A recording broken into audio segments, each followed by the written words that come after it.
Good morning, everybody. Happy day, happy weekend, happy Monday, happy Tuesday if you're opening this on a Tuesday.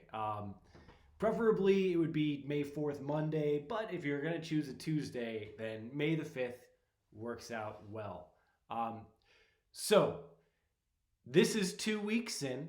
We are 2 weeks after we started our final project. And so at this point, you should have done both of your interviews, for, one per week. And in addition to that, you should have completed two case studies. The first one would be the Chinese Communist Revolution. The second one would be Cuba. And so just make sure that you're keeping up with those case studies because I feel like that's the piece that could kind of get left behind, if you will. So you have the interviews or you're getting close to finishing those interviews. And there's been a lot of questions like, what do we do with this interview? Do you want us to hand it in to you? How do I hand it in to you? Should I film a video? Should I do the audio recording? What? And so what we're going to do for phase two is going to start using those interviews to get to our final product. And so phase two is going to be taking your interviews and turning them into documents just like the documents that we would use in class. Back in September, October, we're using primary source resources from the French Revolution. Well, you're ultimately creating primary source resources for now and based on your interviews. And so you're going to be creating your own. Don't worry, I got you. I have everything that you need in order to do this successfully. And so phase one lasted for 2 weeks in which you did two interviews. Phase two is going to last for 2 weeks. And so you're going to have plenty of time to take these interviews and turn them into documents and get feedback, make sure everything is okay on it.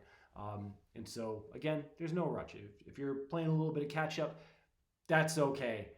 I got you. And so, let's talk about the interviews. All right, you recorded them in some way, whichever way you chose is okay. You conducted two of them, and you maybe just recorded them. You may have used our interview note sheet like this. Either way, it's totally okay. It was up to you. A lot of this project, it's independent. You're doing this stuff on your own. It's you get the agenda, you get the goals, and then you move at your own pace. So for phase two, what you're going to be doing is taking those two interviews that you conducted and turning them each into 4 documents. So 4 documents per interview, total of 8 documents. And a minimum of 2 documents from each interview must be text. You can use pictures like a photograph or a chart or a picture of a house, a newspaper article, anything that provides a little bit more context to what your interviewer is talking about. Don't worry, I have a model that will show you exactly what I mean. But that's what you're doing over the next 2 weeks.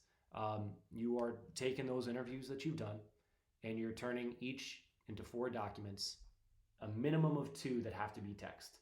Can you do text for all 4 of those documents? Absolutely.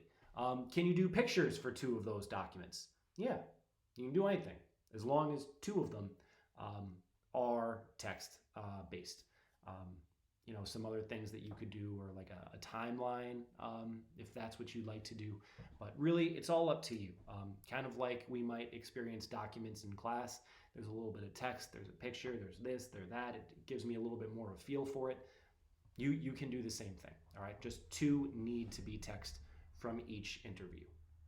So that said, this is what the template looks like. So directions, select minimum of 2 segments of each interview or from each of your interview that represent a view on politics, economics, or society, and turn them into documents like we would use in class. There are a lot of things that are said in an interview that aren't like, this is what I believe economically, right? This is my view on politics. But if at any point in your interview, if someone's talking about something related to money, that's economics. If in your interview they're talking about other people or how people treat each other, that's society. If in your interview there's some conversation about power, who should have power, who's doing good for the country, who's not doing good for the country, that's politics. So it might not be clear cut as them saying this is what I think politically, but that's on you as the interviewer, as the historian, in order to figure out, okay, this is what they're saying about power. This is what they're saying about money. And again, I have a model that I will show you after this. And so, historical context, briefly explain your interviewee's background, where they're from, relation to you, really anything that will help the reader understand their point of view, almost like a mini bio. And then you have space for document 1 from interview 1. In this box right here, you just, in a sentence or a few sentences preferably, what political, social, or economic idea or other idea are they talking about? And then source info. What's their point of view? Do they have any biases when they're talking about this? What was their purpose in doing this, right? If someone's saying or explaining something that they have done in their life, what was the purpose behind it? What were they trying to accomplish? These might not be questions that, they just provided an answer for. They might be, questions where you have to sit back and determine for yourself. I think they were trying to accomplish this. I think they were trying to accomplish that, right? I could talk all day about Kawhi going to LA from Toronto, and he hasn't said that himself. He hasn't explained why he did that himself. He never hit me up, hey, yeah, Murphy, yeah, no, so I left Toronto because blah, blah. No. Everything that I think, right? Whether it's he wanted a warmer climate, he wanted to be closer to his home, he just wanted a new challenge, he didn't really love Toronto, that's all just me using what I know to draw a conclusion, an inference. That's what you're quite possibly doing with the source info right here and the issues, political, social, or economic, or any other, equity, right? Whatever it is that you see. And then there's space for 4 documents from interview 1, and then 4 documents from interview 2. And again, this is up to you. Now, this is one model that I created after interviewing my dad. And so, Corey Murphy, I interviewed him last week, maybe like a week and a half ago. And so, historical context, James Murphy, my father, is 74 years old and lives in Ithaca, New York. When he was 18, he became a soldier in Vietnam. He became a soldier in Vietnam, where he served 1.5 tours of duty. When he returned home, he became an organizer and activist in the anti-war movement, and with 14 other disabled veterans, took over the Statue of Liberty in protest of the U.S. participation in the Vietnam War. Again, if I'm given a bio of my dad, I might not include this right here, even though it's important for who he became. But this right here is a lot of what he talked about. So if your interviewer is talking about something that they've done, maybe include just a little part of that, right? This is half of a sentence, just a little part of it in the bio. So when the reader is looking through these documents, they understand what's going on. They understand what's being talked about. He later became a teacher and a dean at Westside High School on the Upper West Side during a very turbulent time period in New York City's history. And so if you take a look at my document 1, this is a text document from an interview with James Murphy. Corey, that's me. My first name's Corey. I know. My first name's Corey. My last name's Murphy. My middle name's Marcus. So, Corey. So, Jimbo, what single event in your life stands out as the most significant in terms of where you are now? This right here is word for word the question that I asked him. In fact, I grew up calling my father Jimbo, not dad or pops or father or anything. I always just grew up calling him Jimbo. I grew up calling my parents by their first names. I'm weird. Whatever. You knew that. Corey, So, Jimbo, what single event stands out in your life? And I wrote it word for word. And my dad said, well, as you know, son, Vietnam was it. I mean, I could never go back after that. Corey, yeah, and as your son, I could see that. But in terms of all the work you've done in your life, not war related, is there one thing that stands out above the rest, right? And then after this, he goes into his, he goes into a longer explanation of something that was very important to him. So why did I include this spot, this stuff right here? Me asking him a question, him saying Vietnam, right? Then me saying, oh, well, it's because when you're completing a document, not all of the words in that piece answer your question. Some of it is just a breakdown of what was going on earlier in the day. When we did, documents on the Soviet Union or Joseph Stalin, right? It wasn't just straight answer to the question. There was a lot in there for interpretation. So that's what I did here. I just included me asking the question and then him answering it. And so this was his longer answer. I guess what set me on my path was what I did after the war. I was the coordinator for the Maryland VVAW during the period that Operation Peace on Earth occurred. We camped out at Valley Forge beginning December 24th, 1971. We were big on symbolism, still are.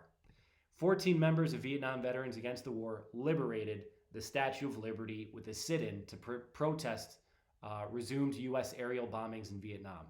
We flew an inverted U.S. flag from the crown as a signal of distress. It went like clockwork. Steve, Julie, and I were the first two to get up on the island along with Ray Gradecki and Bob Clark, the gatekeepers, letting us up through the locked gate into the arm of the statue. By the last boat of the day, there were 14 vets and one young reporter from Pacifica standing on the ladder going up the arm. When the lights came on, it was time to move.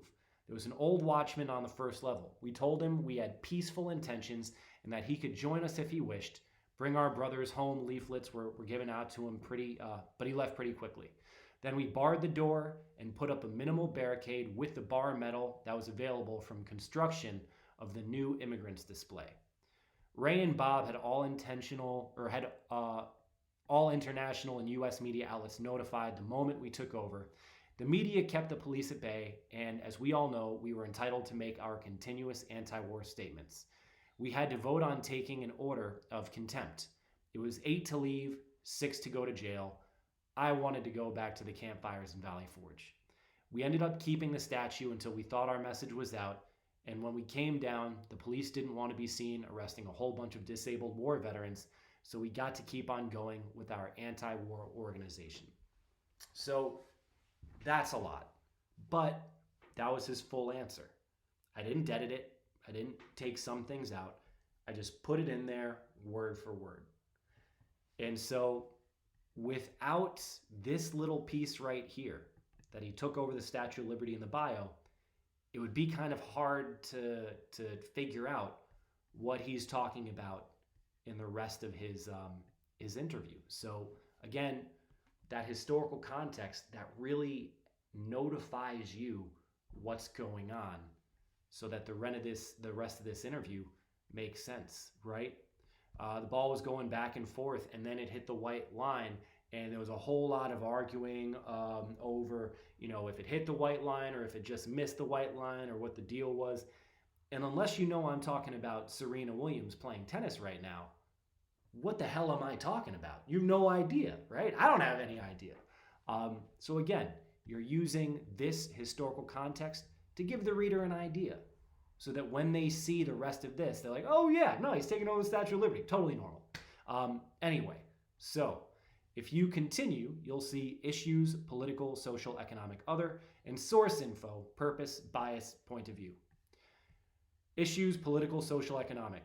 The largest political problem that James Murphy sees is with the government and the war in Vietnam.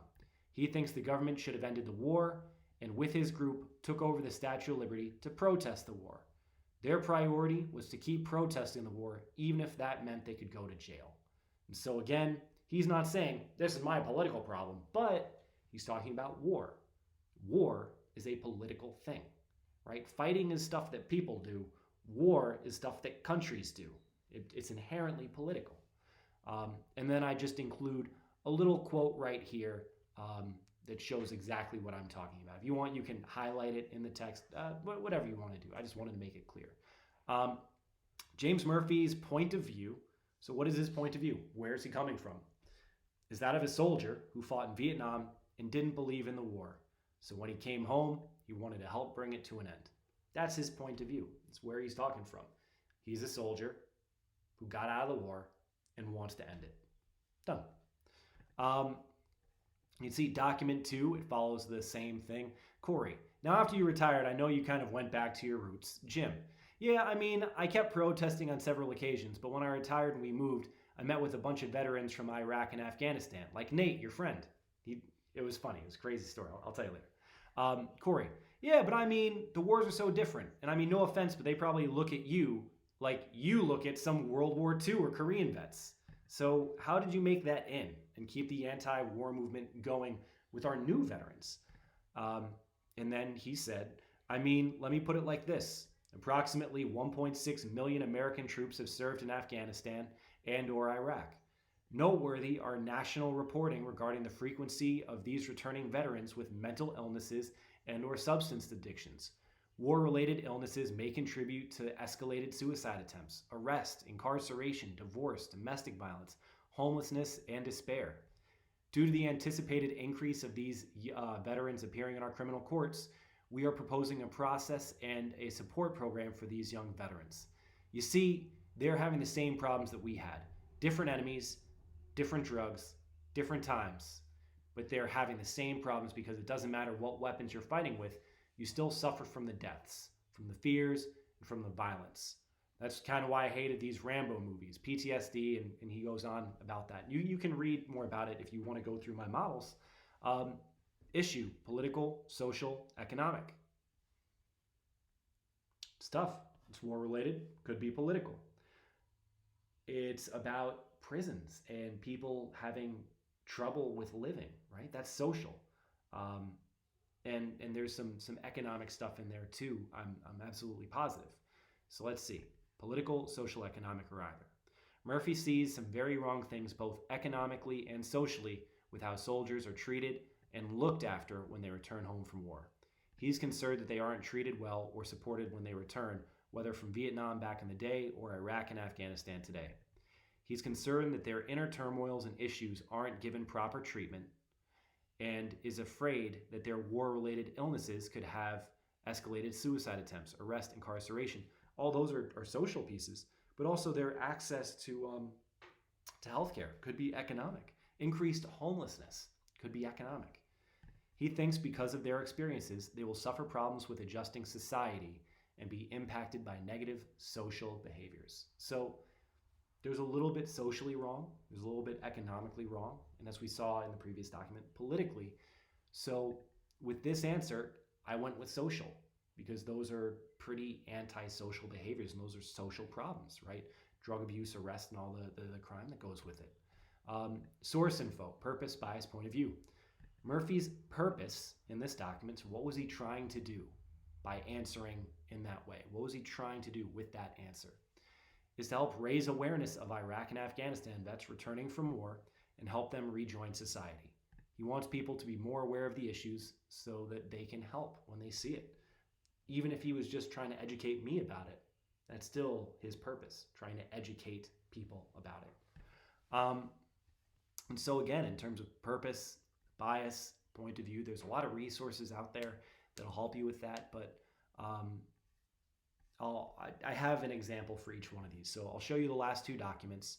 Document 3 is just two pictures from him trying to take over the Statue of Liberty. Political, social, economic. You can read that on your own. Source information. James Murphy has a bias against war. Yeah, you know, my dad has a bias. He is biased. He doesn't like war. He is, that's his deal. He went, fought in war, said, you know what, it's not for me, and I don't think it should be for anybody, so let's stop it. And so that's his bias. You know, bias, when we think about it, it's like, oh, it's prejudice. Oh, you're discriminating against this. And it's like, Yes, no, those three things: prejudice, discrimination, and bias. They are all very similar in what they mean, but their meaning is determined by context. And so, in this context, bias isn't, oh, does he think that Vietnamese people are evil? No, absolutely not. Does he think that all Americans are evil because he's trying to stop us from going to war? No, no, no. His bias isn't against any people, it's against war. He wants to stop war. That's his bias. As a result of having served in the war, having to shoot and kill enemies in a foreign country and seeing his and commanding his friends and watching them die in combat, he no longer believed in war, and he's demonstrating this bias when he protests against it. All of us have a bias against coronavirus. That's why we're all like quarantining and trying not to get it. I have a bias against the Boston Red Sox. I don't think that any of the players are evil. I don't think that any of the fans are evil for the most part. But I don't want to see them win, ever. Yankees, all day and for life. That's my bias. No matter what Aaron Judge does, I love him, and I'm going to love him unless he leaves. So, this is just a model of what it is for the fourth interview. My dad wrote a poem back in the day, and so I included that in here. You don't need to include a poem if you don't want to. And I have a bunch of potential documents that just didn't make the cut. Picture of my dad protesting at the Vietnam Memorial. This is a picture of him. He's right there, coming out of the Statue of Liberty. This is him at one of his students' graduations. This is a meme that he posted on Facebook, how society thinks it honors veterans, how it really treats them. And again, like I wouldn't just put up a random meme and say this is what my dad believes, but this is directly related to the interview. So it's legit. If if someone that you interviewed posted a meme that directly relates to what they talked about in the interview, yeah, that's fair game. I'll allow it. This shit burner patch. Now, number one, that's what it's called, right? I'm not using profanity for the sake of using profanity. During the Vietnam War, it was called shit burning, and that's what you had to do. You all have the soldiers using these outhouses. They take the drums out of the outhouse, this right here, and you burn it. You burn it all the way down. And not only was my dad great at burning it, but he won a bunch of competitions. And when he was doing training exercises in Japan, he took a lot of his profit money and bought an Aston Martin from another soldier. So if you don't know what an Aston Martin is, look it up. And yeah, shit burning. I mean, I don't think it's a career anymore. But and then this last picture is just a picture from his surprise 70th birthday with a whole bunch of old students and old coworkers. And this speaks to economy and society, social and economic, because a lot of his old students who graduated, they're all doing really, really well.